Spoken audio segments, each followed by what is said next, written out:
मसाला पाव बनवण्यासाठी मी इथे 6 पाव घेतलेत। माझ्याकडे 6 पाव राहिलेले ते मी घेतलेले आहेत। आता हे आपण छोटे छोटे बारीक असे कट करून घेऊ।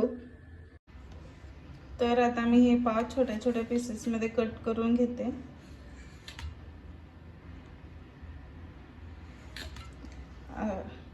ह्या साइज मध्ये कट करून घ्यायचं। तुम्ही एवढा पण साइज ठेवू शकता याचा। मी आता कट करून घेते सर्व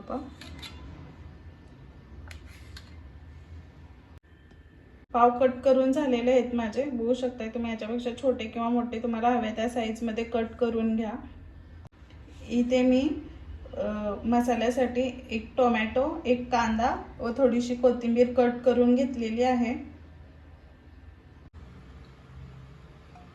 तर पॅन मध्ये मी 2 टेबलस्पून ऑइल टाकलेला आहे। तुम्ही ऑइलच्या जागी बटर किंवा तूप पण टाकू शकता।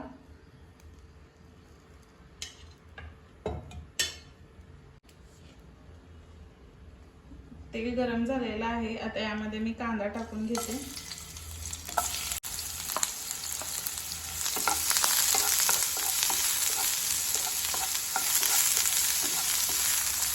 कांदा छान ब्राऊन होईपर्यंत भाजून घ्यायचा। कांदा भाजलेला आहे। तर आपलं जास्त पण नाही भाजून घ्यायचा। आता आपण यामध्ये टोमॅटो टाकून घेऊ।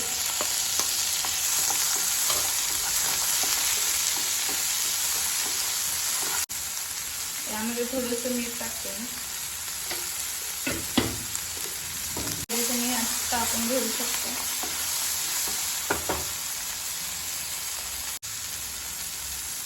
कांदा व टोमॅटो छान भाजलेला आहे आपलं। यामध्ये आपण मसाले टाकून घेऊ।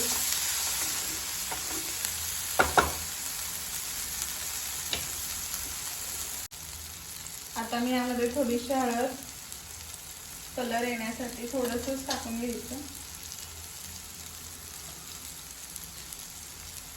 थोडंसं तिखट,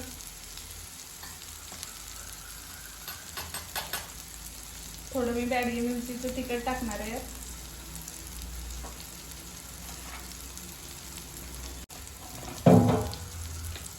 व 1 चमचा पावभाजीचा मसाला। पावभाजीच्या मसाल्याने खूप छान टेस्ट येते। आपल्याला दुसरे कुठले मसाले टाकायची गरज नाही। आता हे छान मिक्स करून घेते।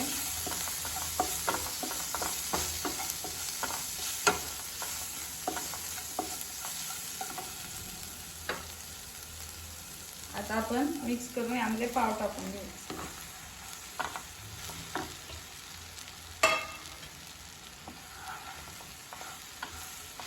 छान मसाले लागेल असं सगळीकडे पावाला आपण परतून घ्यायचं। पाव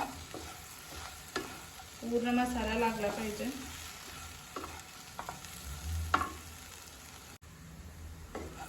तर तयार झालेला आहे आपला मसाला पाव। किती छान असा कलर आलेला आहे बघू शकता तुम्ही।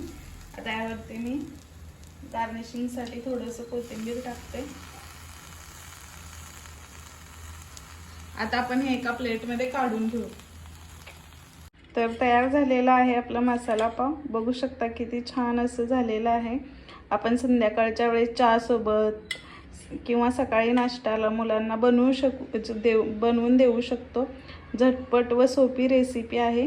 एकदा नक्कीच ट्राय करा। खूप छान टेस्ट लागतं।